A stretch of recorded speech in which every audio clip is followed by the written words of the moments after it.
Oi, pessoal, aqui é a professora Gislaine, de língua portuguesa, e vamos para mais uma aula remota de literatura. Nós continuaremos vendo sobre a primeira fase do modernismo no Brasil. Hoje nós veremos os autores e as obras que se destacaram após a Semana da Arte Moderna de 1922. Para quem não viu a primeira parte, eu vou colocar o card aqui em cima e vou deixar na descrição do vídeo. Aproveita, se inscreve no canal, curte, compartilha com os amigos. Vamos estudar para o Enem, vamos estudar para os vestibulares e vamos focar na língua portuguesa. Bora lá, pessoal?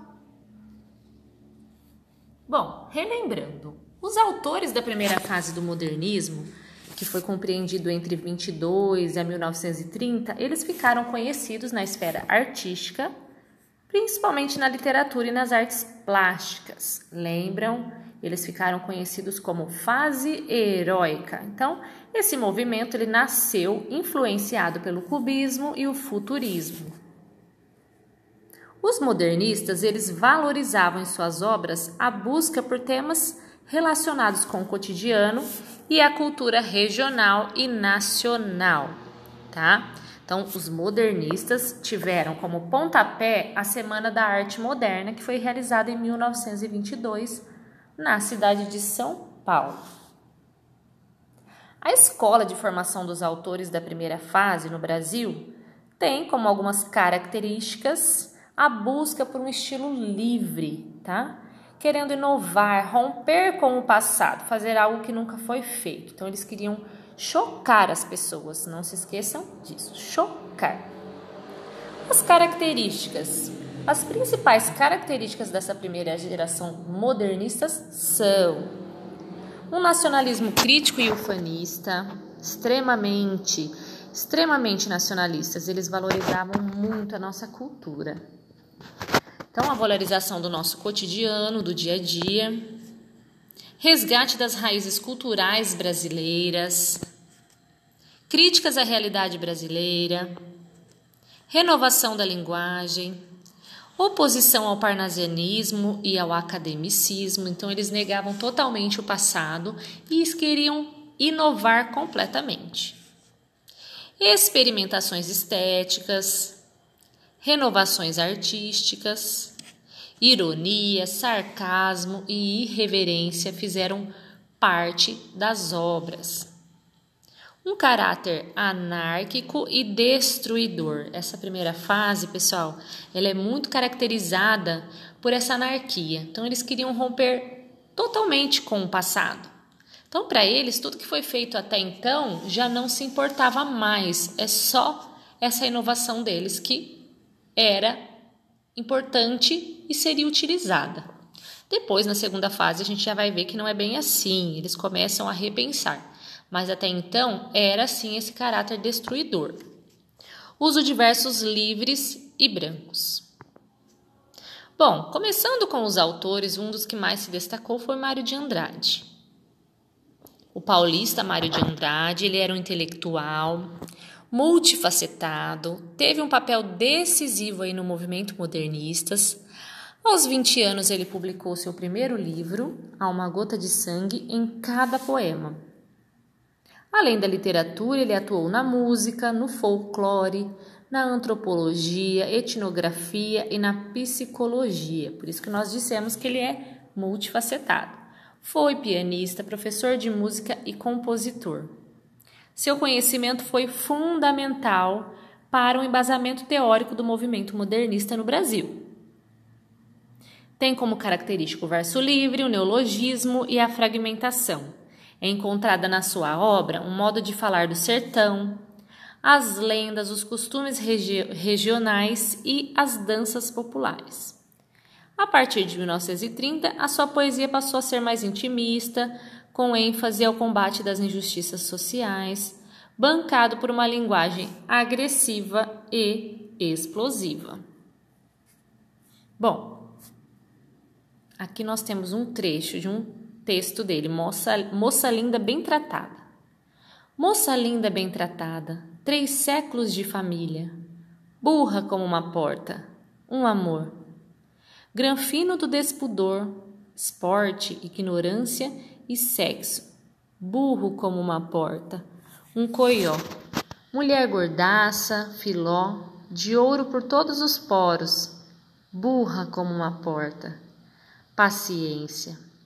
Plutocrata sem consciência, nada porta, terremoto, que a porta de pobre arromba, uma bomba. Então ali nós temos esse que foi escrito em 1922, né, satirizando a alta roda brasileira, né, através de humor. Esse poeta ele vai enumerando os defeitos da sociedade, né? Então ele fala lá: a moça é linda, ela é bem tratada, vem de uma família ali de 3 séculos, mas ela é burra como uma porta. É um amorzinho, mas é burra. Então, por trás dessa aparência cuidada, né, a realidade era muito diferente. Então, apesar deles terem riquezas, costumes, luxos, os indivíduos eles eram encarados como burros e superficiais. E ali a última estrofe nos mostra, né, que o poema vai mais longe e afirma que o plutocrata, ou seja, o rico que explora o pobre, pode não ser burro, mas ele é bem perigoso, é uma bomba, tá? Só lembrando, pessoal, também eu não escrevi aí, mas esse autor, ele também escreveu Macunaíma, O Herói Sem Nenhum Caráter, que é uma obra que ficou muito conhecida. Ele trouxe ali uma divertida história, né, com lendas, crendices, costumes brasileiros, tá?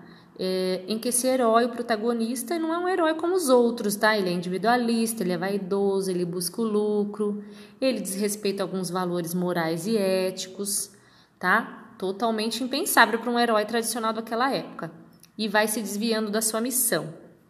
Então, Macunaíma, o herói sem nenhum caráter, porque ele não tem um caráter único, ele é diverso, como o nosso país. Então, é uma obra muito importante também. Bom, e agora vamos ver um pouquinho de Oswald de Andrade. O paulista Oswald, ele atuou na carreira jornalística e foi militante do Partido Comunista, embora ele venha de uma origem burguesa. Fundou em 1911, em parceria com Alcântara Machado, a revista O Pirralho, que foi até 1917. Ele se casou em 1926 com Tarsila do Amaral e depois, em 1930, com a escritora Patrícia Galvão, que é a apelidada de Pagu. No ano seguinte, ele ingressou no Partido Comunista, onde permaneceu até 1945.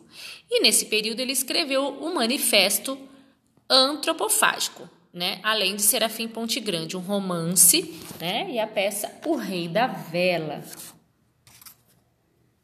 São características da sua obra o deboche, a ironia, a crítica aos meios acadêmicos e à burguesia. Ele era defensor da valorização das origens e do passado do país, tá? Então, ali ele, nesse movimento de manifesto, ele defende a poesia primitiva, né? Focada no coloquialismo, e traz um pouquinho, gente, de toda a realidade do Brasil. Esse escritor foi muito importante e se destacou demais nessa primeira fase do modernismo. E aqui eu tenho um poema dele que é muito utilizado nos vestibulares. Pronominais. Dê-me um cigarro, diz a gramática, do professor e do aluno e do mulato sabido. Mas o bom negro e o bom branco da nação brasileira dizem todos os dias: deixa disso, camarada, me dá um cigarro. Então ele brinca ali com a colocação pronominal, né? Que o correto seria dê-me o cigarro, mas nós dizemos todo dia me dá um cigarro, tá? Então ele foi escrito em 1925 e Oswald chama atenção para essa discordância, né, entre as formulações ensinadas na escola, formal, e o usado na vida real, que é a linguagem coloquial, tá? Recusando alguns modelos que vigoravam na época e valorizando o popular. Outro artista que se destaca é Manuel Bandeira.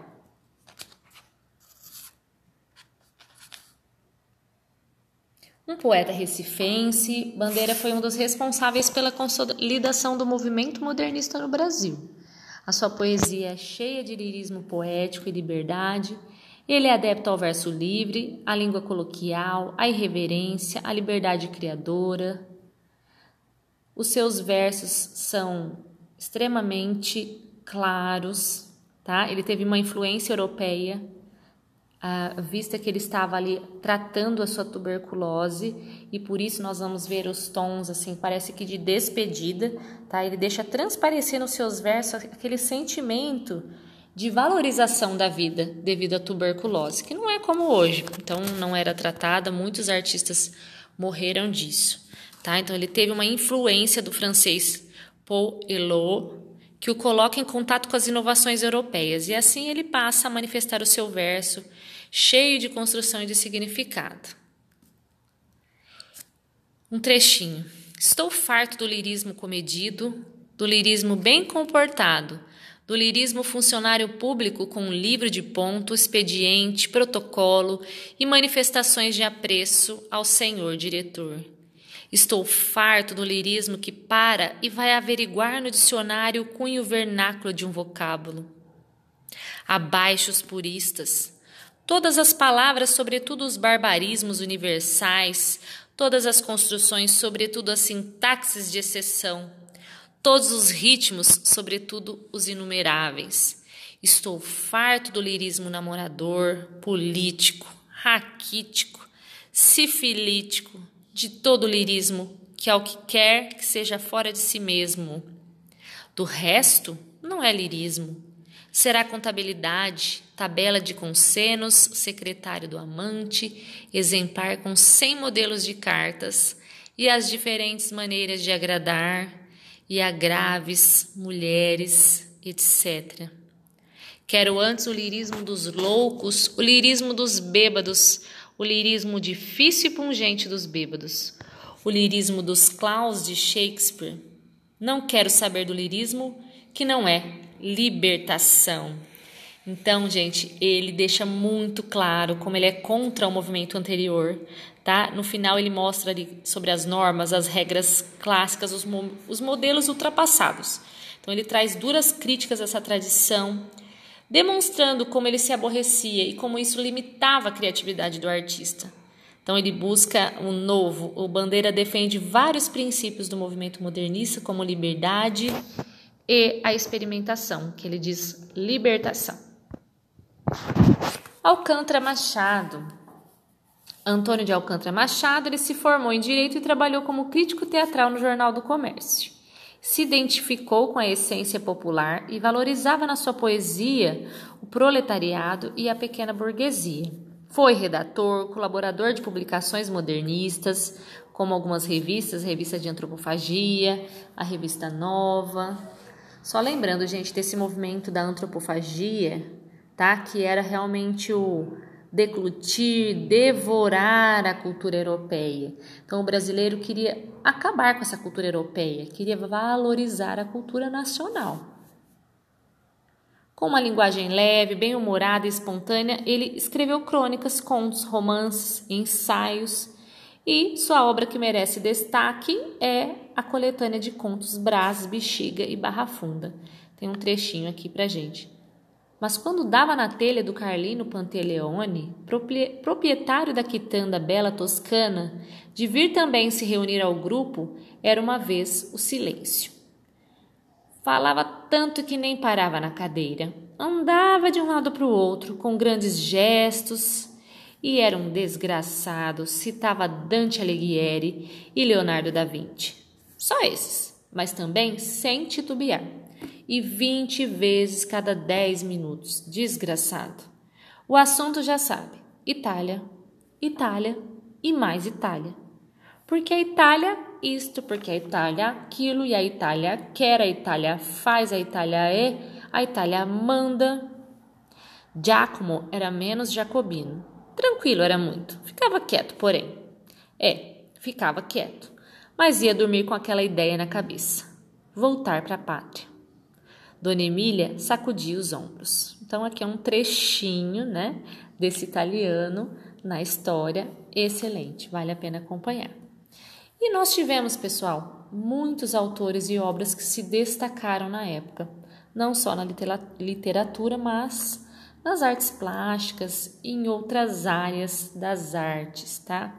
O Vitor Brecheret, escultor, Plínio Salgado também, que foi escritor, Ronald de Carvalho, poeta, Guilherme de Almeida, que também foi escritor, crítico de cinema, Sérgio Milliet, escritor também. Tivemos o grande Heitor Villa-Lobos, maestro e compositor brasileiro, o maior expoente da música moderna no Brasil. Cassiano Ricardo, escritor e jornalista.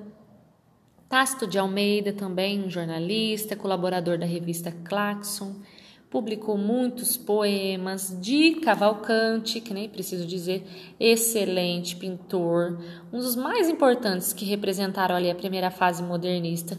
Foi também ilustrador, ele que ilustrou a capa do catálogo da Semana da Arte Moderna.